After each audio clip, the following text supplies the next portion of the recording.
শুভেচ্ছার স্বাগতম শুভেচ্ছার স্বাগতম সালাম ভাইয়ের আগমন মোহাম্মদপুরের পক্ষ থেকে লাল গোলাপ শুভেচ্ছা যুব দলের পক্ষ থেকে লাল গোলাপ শুভেচ্ছা ঢাকা আসমিয়া আছে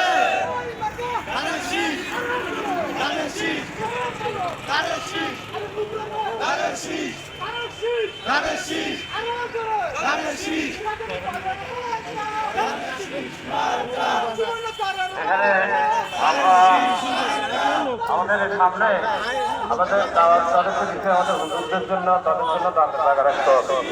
আর আপনারা পিছনে যারা তারা আছেন পিছনে বসবেন, তারা আসছেন কেন বসেছেন নাকি সামনে বসবেন? কোনটা তোমাদের বসে যাও না, তারা আছে কেন?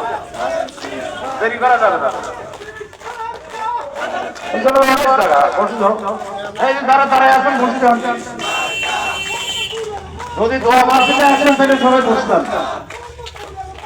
একজনও দাঁড়া যেতেন না, এই যে সাইনসেটি যারা আছেন দয়া করে পিছনে যান, এদিকে আর ঢুকবেন না, এদিকে আর কেউ ঢুকিয়েন না।